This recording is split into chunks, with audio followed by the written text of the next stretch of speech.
What is up, you guys? It is Monty. I am back again to start another vlog. I've started Love Theoretically by the channel's favorite Dr. Professor Hazelwood. I love it for me personally.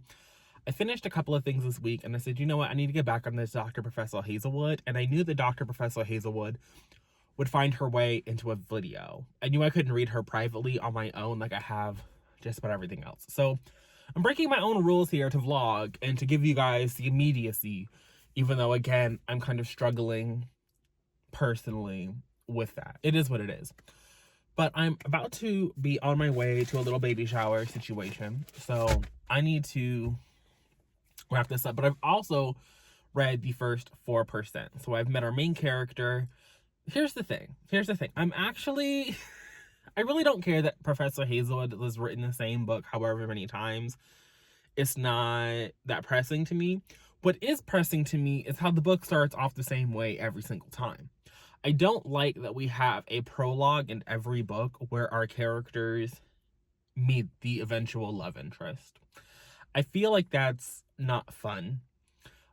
She has kind of gone about it a couple of different ways. In The Love Hypothesis, the prologue is very clearly Olive and Adam, even though Olive and Adam don't know that it's Olive and Adam, or Olive doesn't know that it's Adam. Adam obviously knows that it's Olive, but don't like it. In Love on the Brain, I forget what's happening there, but there's another situation there. I think of all the patterns that have repeated, that's the one I don't like at all.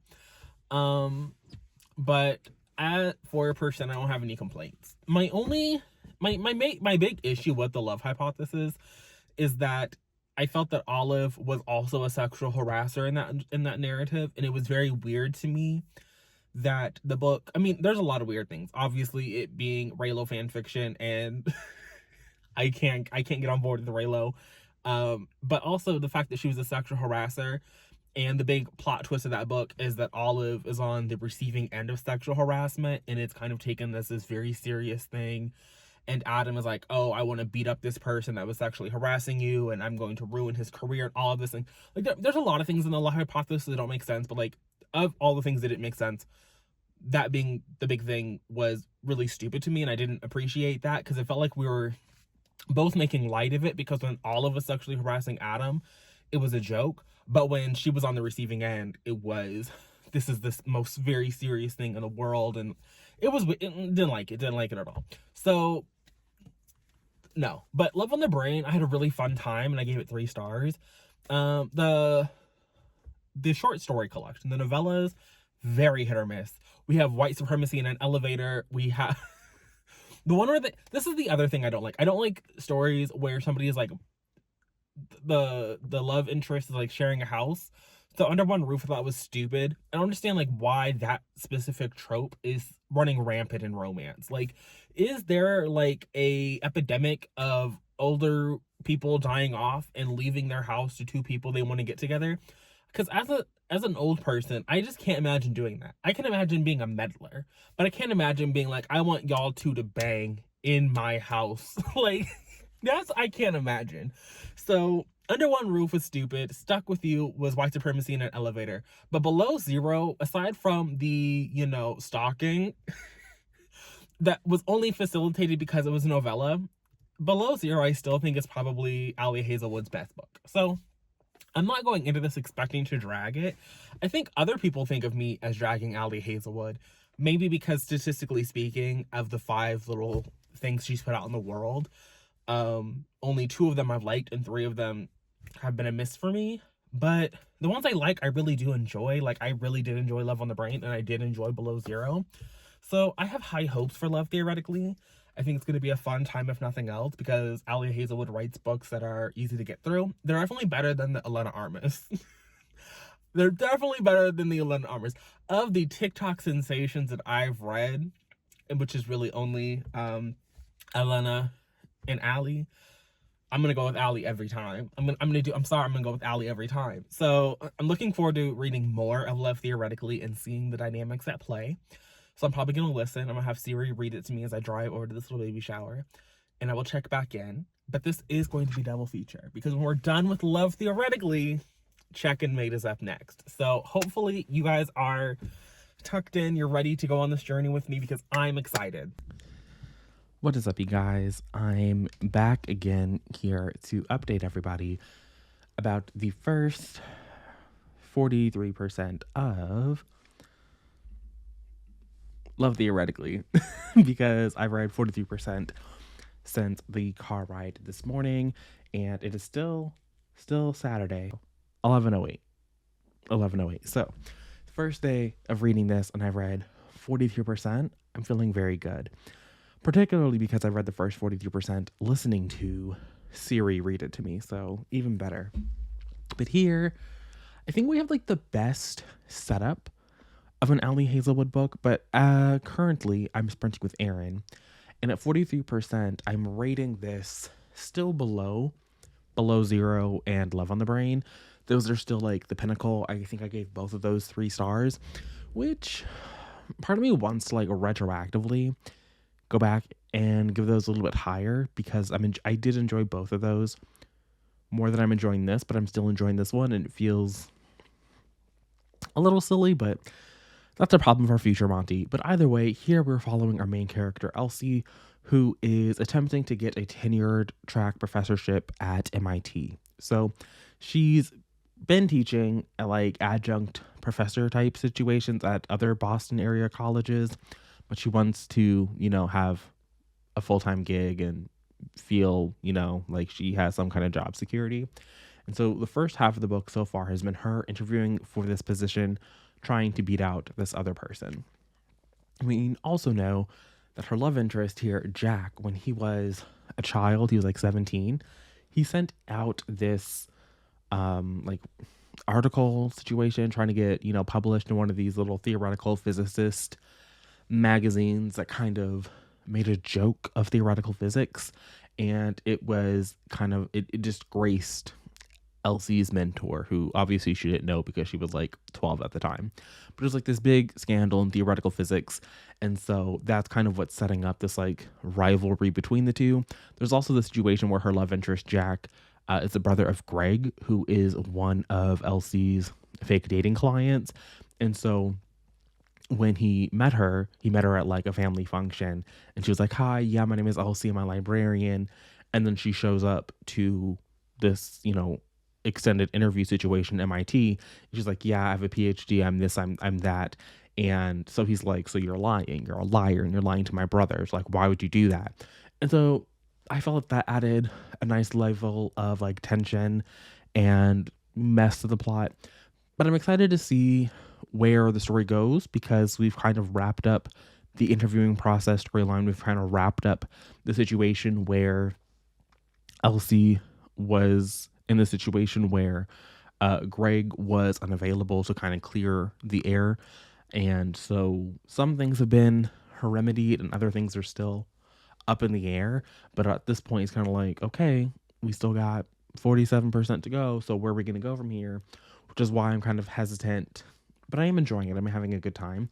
I do think that it's clear that Ali Hazelwood has a specific kind of dynamic that she enjoys writing. And I think that over time, because she's written this 5 times now, it's a similar dynamic where these two characters are butting heads for one reason or another.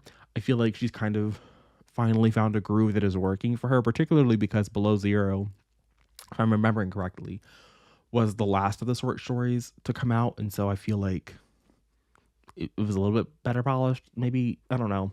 To me, again, it's the strongest in that collection. But I'm excited to see where this goes.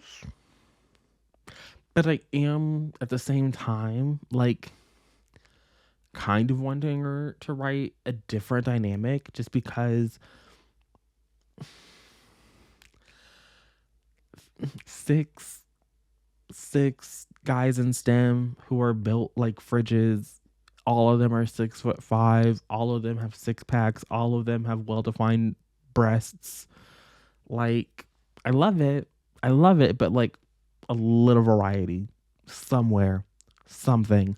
I mean, this guy is like a dirty blonde, a lighter brunette, and not like black hair. Although the guy in Stuck With You was a blonde and it was giving Aryan supremacy. So at least we're not getting into Aryan supremacy vibes here. It's just like, I don't know. And this guy is like tattooed and he's like looked at like the bad guy of science. So we're kind of moving in a different direction, but not different enough maybe. But at the same time, like this is still in like my top 3 of the Ali Hazelwoods. So but also at this point, and I said this probably in my below zero discussion in that like weekend vlog that I did there. At this point, you know what you're getting into and you pick up an Ali Hazelwood book. And so it's like, if she doesn't ever change anything and you know that you didn't like one or the other, I think that it's like, what's the point? It's kind of like when you pick up like a Pepsi or a Coke or you go to McDonald's or a Burger King, you know what you're going to get when you walk into any of those places. And like maybe that day you walk into McDonald's and your fries were like fresh out of the fryer. And so like you're walking on cloud 9. But sometimes you walk into McDonald's and like the fries are still gonna be better than a Wendy's, they're gonna be better than a Burger King, they're gonna be better than a lot of other fast food places, but they've been, you know, sitting under the heat lamp. And so like maybe a couple of them are dried out and one of them is a little soggy, got a little extra salt on it. So it's like, you don't know what you're gonna, but you walked in knowing what you were gonna get. Like you were going to get a certain experience and you were going to leave with a certain experience. It's just that some of those franchises are better run than other franchises. So that's kind of where I'm at with Ali Hazelwood as an author, and I don't think it's a bad thing. I'm having a good time. I'm enjoying myself. So far, I'm not regretting picking this up, but the last half could make me regret it just because it's like Love on the Brain did have like a bonkers third act, and that still had things that it needed to wrap up and conclude. And the only thing that we could do here is see these characters, you know, actually be together and be in a relationship, which could be interesting because I'll get to see them be in a relationship for like 50% of the book, or a little bit over, you know, like really close to 50% of the book. But at the same time, that could also be boring. So I will check in once I have, you know, more thoughts, maybe around the 75% mark, whatever. But I'm going to go for right now, and I will see you tomorrow. Good morning, people. Good morning, BookTube. It is a very unholy 9 o'clock in the morning, because why are we awake at 9 o'clock in the morning on a Sunday? We're awake at 9 o'clock in the morning on a Sunday trying to actually be productive, because today, I have no idea when this video is going up, but today is the day of the first Catch Up Book Club live show for The Blade Itself by Joe Abercrombie. And Aaron has not finished reading the book yet. And I agreed foolishly last night on sprints that I would do morning sprints with her. So I need to finish Love Theoretically, which I was low-key wrong about yesterday. Yesterday, I was like, yeah, we got 50% left, and I don't really understand what the conflict is going to be, because it felt like our characters were gonna be together, and that was kind of true, kind of not true. What ended up happening was definitely interesting, and definitely needed to happen for this book to be okay, and like not be weird. We did get, here's the thing, I knew we were going to get an Adam and Olive cameo because it's in the dedication, and I have to say that I don't know if I liked the cameo. I definitely liked the Easter egg of B from Love on the Brain a little bit more, but Adam Carlson and this man Jack Jonathan Turner Smith, them being friends makes sense. Like, I get it. What I actually don't like about this book is I am not a scientist, right? So I'm not a scientist, but to me, it's very clear that Elsie's mentor does not have her best interests in mind, like, at all, point blank, period. And I understand why she is, I don't want to say attached, but willing to like work with this guy, because her grades were not the best, and this man like helped her get into grad school. So like I understand from that kind of perspective, where it's like any other person might not have really wanted to take you on or like championed you. But when it comes to her mentor, and it comes to like her mentor's view about Jonathan, I feel like she has just adopted them for really no reason. And some of the things that he is, saying and doing, because like after the MIT interview, she meets with her mentor, and her mentor is like kind of guiding her on like next step situations. And even before then, it's like, yeah, I don't think you should actually go for this tenured professorship just because Jonathan Turner Smith is on the committee and he works there, and you can't really work with him because he ruined my career. And some of this like is fucking foolish to me. This mentor, I feel, using Elsie as like his revenge person, like it makes sense narratively. It's not like a new concept. I believe that mentor people do this in a variety of fields, but I feel like it's just it's not like he's not hiding it. He's not hiding it. And there's this conversation that Jonathan has with Elsie about like, science is like this weird place, and everybody has like, it's a small insulated field, and we all work with the same people, and you have to realize that people don't have your best interest at heart. And to me, I'm like, that's a really good conversation, but at the same time, I feel like this man is so blatant about it that I feel like that's going to be the third act conflict, is that she's finally going to realize that this mentor figure has been like doing foolishness to keep her away from Jonathan Turner Smith, and she really loves Jonathan Turner Smith, and they're going to ride off into the sunset together. And this is the other kind of thing where I do think that Alley Hazelwood at this point is like a franchise fast food place where you go in knowing what you're going to get, and some locations are better than other locations. But at the same time, I feel like somewhere along the way, if we're going to continue to be in this like rivals to lovers, we got off on the wrong foot to lovers, we have some kind of antagonistic relationship to lovers, I do at some point think that our characters need to actually, I feel like this is kind of why I kind of want to go back and give Love on the Brain a little bit of a better score, because Love on the Brain, I felt that like B and I think, who was it, Levi, my memory don't kick my ass, but the couple over there, I felt at least they got off on the wrong foot, definitely, but like everybody around them also assumed that based on his actions he did not fuck with her, because she's holding on to this thing that she felt as a 12-year-old girl, that he did as a 17-year-old boy when they didn't know each other, but he made a fool out of theoretical physics and ended your career. This is the other thing. If a 17-year-old boy and his little antics about sending in this like thing off to a journal could end the career of like a 30-something, 40-something year old, 50-something, I don't know how old this man's supposed to be, this aged editor at this highly regarded scientific paper institution shit, I think we need to look inside ourselves, and it feels a little strange to me that we are like, that's kind of the foundation. And then on top of that, we have this situation where we find out that Jonathan has a dead mom, and so for a little bit they tried to play pretend that when his dad got remarried, that woman was his mom, because this is the other thing. If you are getting remarried to somebody and popping out a child within a year of your wife dying, it's murder. It's murder. I'm sorry, he murdered her. This is how you know I watched too much Dateline. And like, maybe he didn't, but it's giving he murdered her. Specifically in like a fiction setting. In a fiction setting, I feel like it's okay to say this. In real life, who knows? But so his dad got remarried rather quickly, and so the person that Elsie was fake dating is his half brother. I think that's in the synopsis on BookTube, like on the Goodreads or whatever. But she's dating at the beginning of the book. She's dating. It's like a fake date situation.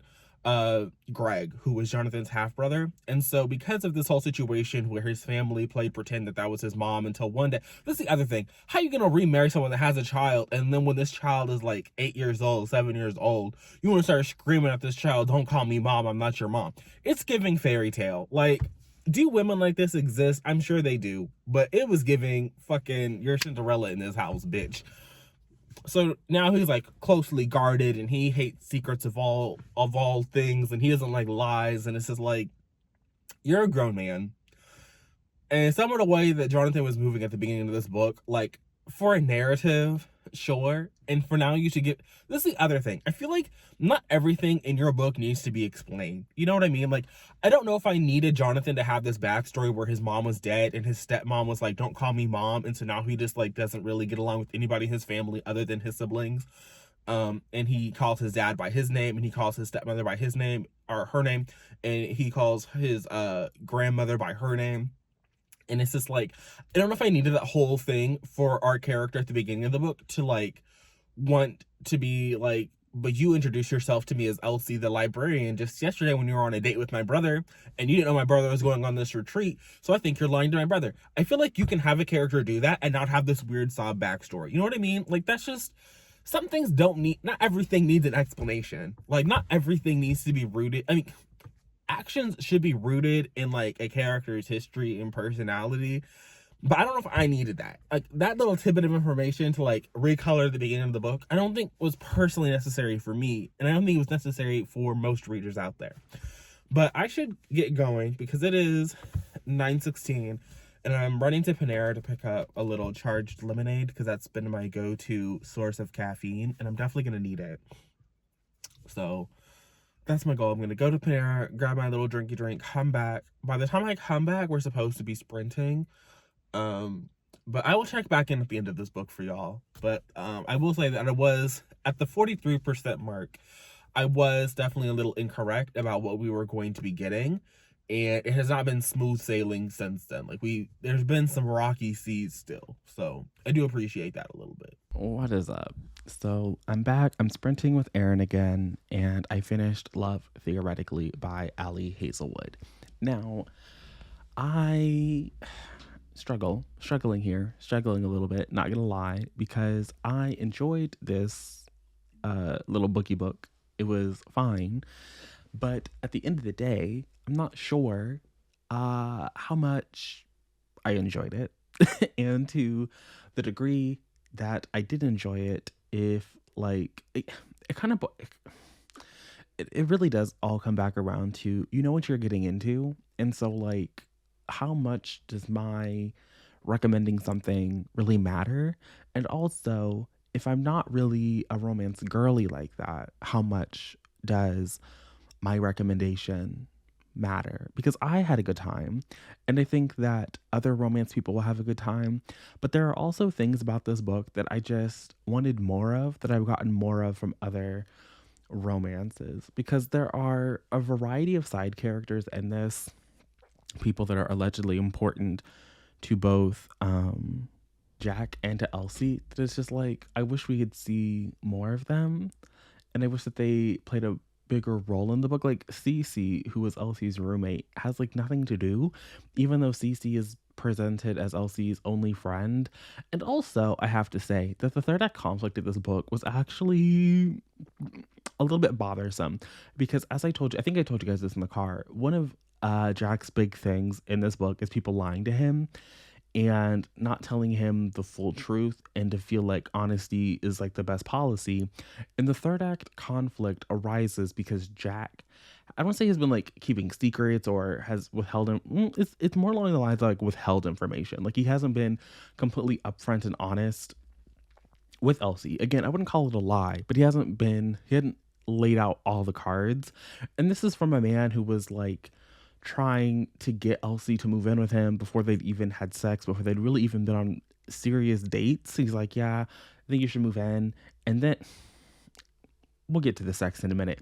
So it's like, you want her to move in and like start sharing your lives together, but there's this information about this person that you haven't really revealed, and some of it's personal. And again, if you're not in a serious committed relationship, I'm not even sure what the appropriate time would have been to give this information. But at the same time, again, you want this person to be completely upfront and honest about everything ever that they've ever thought.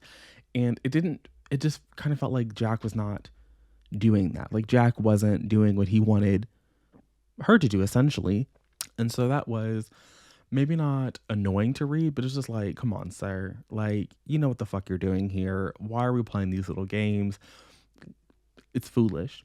Then to swing back to the sex, Ali Hazelwood is really good for giving you a sex scene at like the 70 to 80% mark. And usually that sex scene will be pretty extended because it will be like one sex scene, a couple days later, another sex scene. It's kind of like the Elena Armis. I feel like Ali Hazelwood was the blueprint, and then Elena Armis was like, oh, I'll do that too. And so here it was, it felt a little. Here's the thing. Again, it's an outlet Hazelwood, so I know it's gonna be a big, strong man with the, he's so impossibly wide and tall, and he's a fucking mountain of a person, and she's going to be fucking Tinkerbell, and it's gonna be this little back and forth of it's too big, it's too wide, it won't fit. He got a bit ego. We got it. It's good. It's in the books, but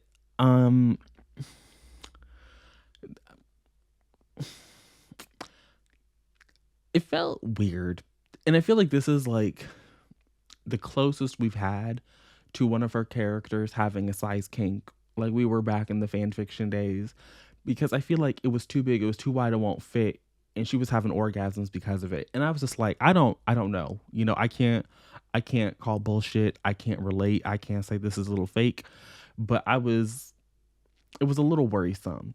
And then we went from her being stuffed to her being stuffed the next day to her then being stuffed 5 minutes after she just got, it was like a triple stuffing. And it was a lot. It was a lot of fluids, as they were saying in the Patreon sprint chat, because it was a lot of fucking fluid. And I'm okay with the double stuff. I don't know if we don't need to be mega stuffing. Like that just felt a little excessive to me personally. Again, it was for her. Also, I'm all for raw dogging it, but I feel like this idea that, oh, I'm on birth control, oh, I went to Planned Parenthood and they gave me the shot. Like, again, I can't relate. I don't know. But I do feel like basic information about contraceptive health has told me that the only like 100% positive way to prevent, an unwanted pregnancy is celibacy. And so congratulations, you've taken the chance, you're out here and you are 98% positive. Let's say 99% positive, you're not getting knocked up. I do feel that it's a little like if you're going to talk about, oh, I'm on birth control, I feel like we should have a conversation about, okay, but what if your Planned Parenthood shot fails? Like, what if it fails?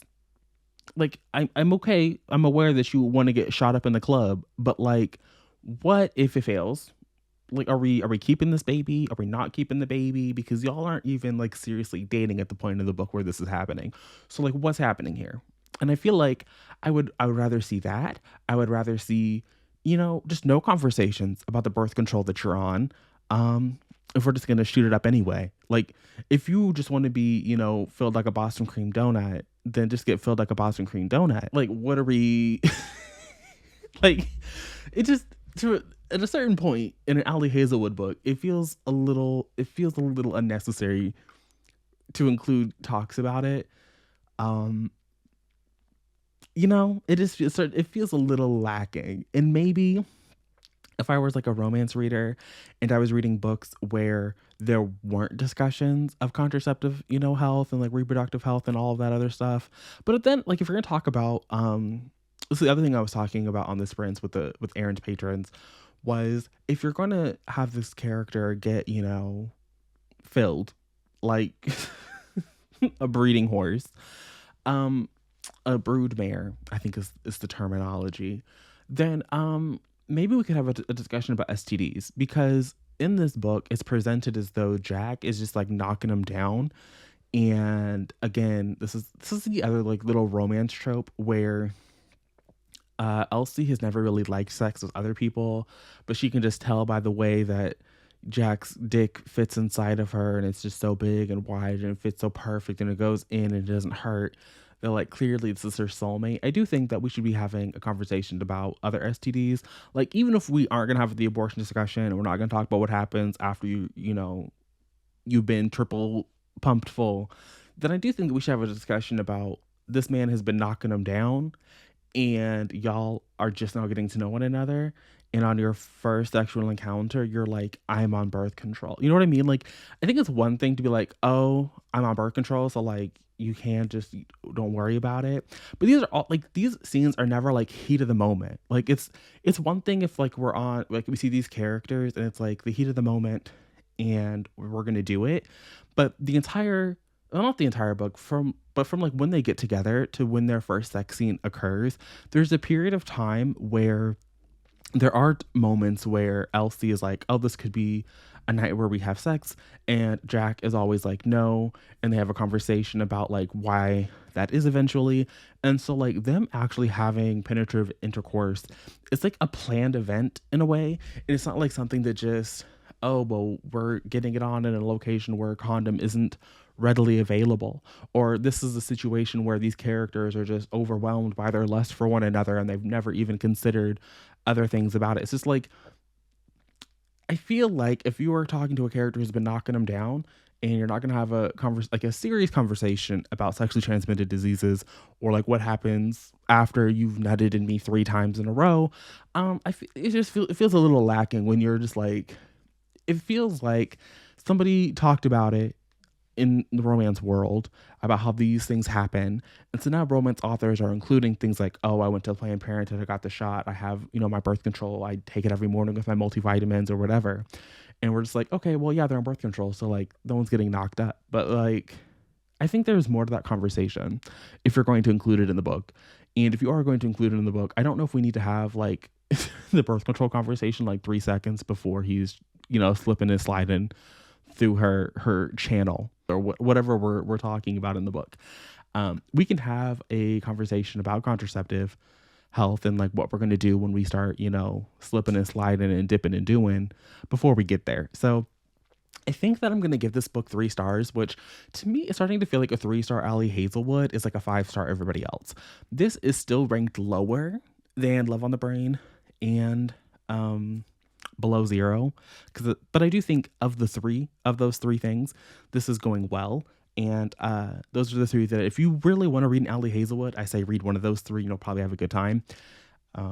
That's just my thoughts and opinions. That brings me to my next book that I started, which is Check and Mate by Allie Hazelwood, because this is the Allie Hazelwood double feature. And so I've read the first 14% of this, and here we have her YA debut.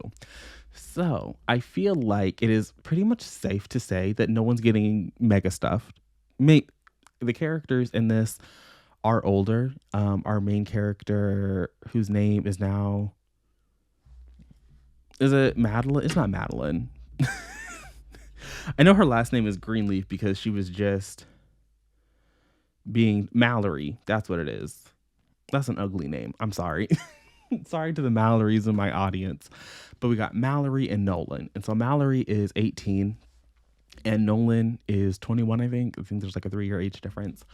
But Mallory is living a rough life because she is an Allie Hazelwood protagonist and we're in a romance novel. And very few romance girlies have like just normal, regular lives. So Mallory, we know that her father is not really in the picture anymore. I don't know if he like passed away or he left. I feel like he bounced because we know that her mother has some pretty severe rheumatoid arthritis happening and her joints are revolting.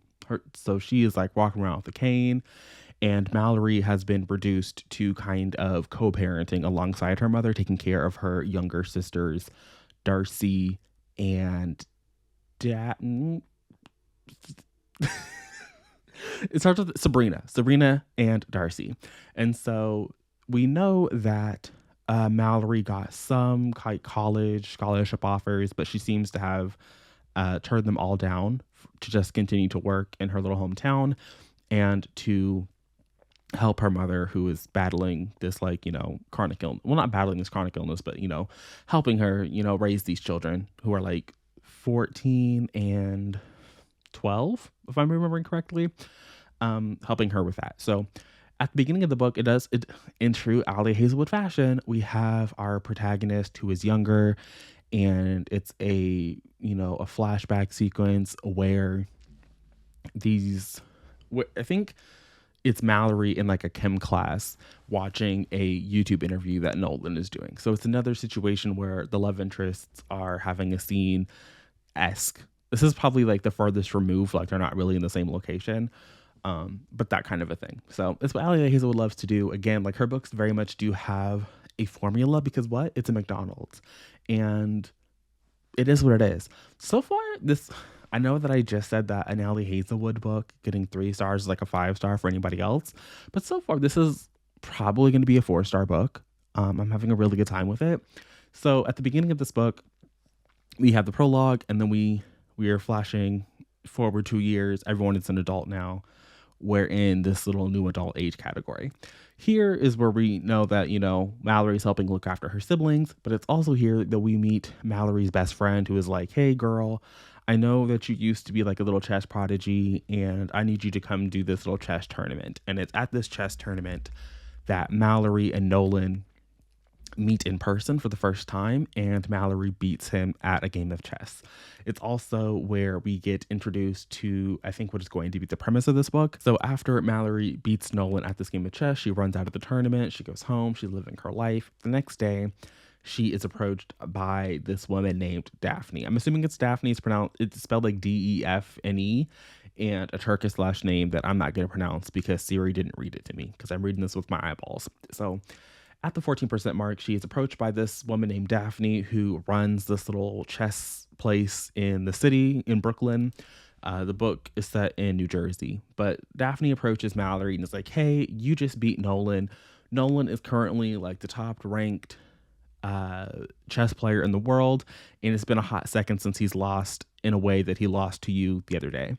And we have some really wealthy donors, and we're trying to set up this little chess fellowship, and we would like you to be the first fellow that we pay, and you try and become a pro chess player. Obviously, I think she's going to agree to this because she works at a garage. I think she's like works at like a car garage, like fixing cars, which is it's a departure for an Allie Hazelwood protagonist for sure. So we have her doing that, I think. But I think she's gonna take this because her mother can't really work anymore. She like works from home and does some stuff. Again, the father does not seem to be in the picture anymore, either because his wife has a chronic illness and he bounced, or because he died. I'm not really certain what happened yet. But the mortgage is coming due and the bills are coming, and so I think because Mallory needs the money, she's going to take this fellowship, and then of course her and Nolan are going to continue to meet one another at these little chess events, and they're going to fall in love, and it'll be a cute little romance for the ages. And I think that because this is a YA, or it's marketed by YA, a marketing team for teenagers, even though the characters are 18 and 21, and there might be some like steamier elements that some of these books have included. I don't think anyone's going to get triple stuffed, so I think that I might be able to wind up giving this 4 out of 5 stars, because I do enjoy an Allie Hazelwood book when the characters are fun and there's nothing weird happening. And so far, I think this is the book where the setup doesn't facilitate weirdness, and so I'm very much looking forward to continuing on with this story in particular. But that's all I have time for because there's only 15 minutes left of this 40-minute sprint, and I haven't done any reading, so I'm gonna go ahead and wrap up this discussion here, and I will check back in once I've read some more. What is up, you guys? I'm here to wrap up my little vloggy vlog situation. I'm sorry, I just realized I'm gonna have to put a book cover in, so let me do that now. Boom. Check and mate. The reason I have been putting this off, because I actually finished this book 2 days ago now, it's because I'm still a little gagged that I'm giving this 5 stars, and I've slept on it, and I slept on it again, and I've thought about it, and I have no notes. No notes. Here's the thing. What I often really enjoy in a YA contemporary is the fact that the author has to give some thought, some credence to what is happening outside the bounds of the romantic relationship. In adult romance, so often what I find is if there are side characters, they don't matter. If there is a plot going on, it doesn't matter because it's so directly tied into the romantic situation. And it makes sense. I'm going into a romance expecting to see the romance take center stage. But even then, I like for me to believe that these people are going to be able to have a stable and happy relationship. I have to, believe that these people are mature adults who have, actual lives outside of one another. They have, fulfilling like things that fulfill them outside of their romantic partner. And I found that here in Check and Mate because our main character we got Mallory over here. So Mallory is out here doing the thing. She's coming from this family that we get to see. We get to see her balancing, trying to do things for her family, which is something that happens in other Ellie Hazelwood books, like her adult works, but we don't ever see the family. So here we get to see Mallory's sisters. We get to see her mother battling, I think she has like arthritis, but she has like this chronic illness condition. So she's working from home. She's trying to get her meds in the right spot. So we get to see that. We get to see Mallory interacting with these people. We get to understand all of the choices that she's making are directly tied into them, or not even like tied into them, but her perception of them, which is often, again, like another thing that happens in a romance where our heroine's perception of things is often a little skewed. And then in the third act, like the glasses come on and they get to see things in a whole new light. And that happened here. But also, I found that the real like romantic aspects of the story didn't really come into play until like the second half of the book, even closer to like the third act. And so there was already a really strong foundation for our two, romantic interests, out Nolan and Mallory, outside of them just being like, oh, well, we hate each other. And now we're reading a story about how they're going to fall in love and they're going to make this work and how everything's going to be beautiful and grand and amazing. No, like we got to see them as people and then we got to see them as people together. And the book ends in a way that like fulfills a happy for now, but it's not usually in an Allie Hazelwood book, these people are like together at like the 40% mark minimum because there's some kind of like fake relationship aspect. And technically there's a fake relationship aspect here, but even when they're fake dating, it wasn't really giving like oh, we really have feelings. This is just like a pretext. It was really giving like, no, we are fake dating, kind of, but like not entire. Like this book is it just was firing on all cylinders. Okay, like I am just as gagged as you guys are watching me talk about this book because I really do have no notes. I think that stripping back all. And here's like the crazy thing. I don't really think there's like a crazy amount of sex in Allie Hazelwood's books, but I felt like there's usually like a chapter or two that is devoted to some random sex scene that someone on the internet is going to, pick apart and, love that for them. But I found that because that page time wasn't here, because it's young adults, so all that stuff happens off page, we were able to like really get to the emotional core of a story that I find so often, I won't say lacking, but maybe like lackluster. Like it's there, but it's a little dull. And here I found the emotional core of the story, both the romantic and the platonic cores. They were just great. And so Check and Mate, and then, to really wrap up the vlog, going back to Love Theoretically, I feel like I appreciate both of these stories. I don't know what it was about 2023 and the book she was writing back in 2022, but whatever she was drinking in 2022, I need her to keep drinking. In the author's note for Check and Mate, she talks about how she's been working on this particular story for a minute. And so maybe that has something to do with it. This might be something that she had been working on outside of the bubble of all the other shit that people been dragging her for. But I really think that if this is the new Allie Hazelwood, I'm going to get on the bandwagon here. I've read everything she's ever put out, at least, traditionally published wise. I ain't trying to find the AO3 tag. But I think that I am starting to see some growth. I'm starting to see some growth, and I'm excited for that. But I would still say stay away from the novellas. Stay away from the novellas. I don't think novellas are her game. I don't think they're her bag. It was cute the one time she tried it. She had to do it to be like the romance girlies. But I'm still going to say stay away from the novellas.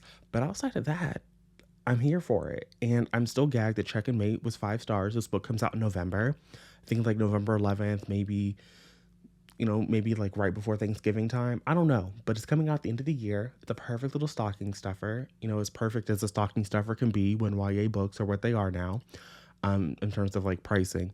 But still, like, this is a cute little time. It's not a wintry read, and that like it's not really set around Christmas or deals with the Christmas holiday or anything. But I think that, you know, for the children who'll be out of school for the winter vacation, I think this will be a perfect time for them to, you know, snuggle up by a fire and read about Mallory and Nolan and them doing children things and being chill. Well, not really children. They're 18 and 21, but still, it'll be cute for them. But I'm going to go. Thanks for watching. And I'll see you guys again soon in another video. But until then, and until next time.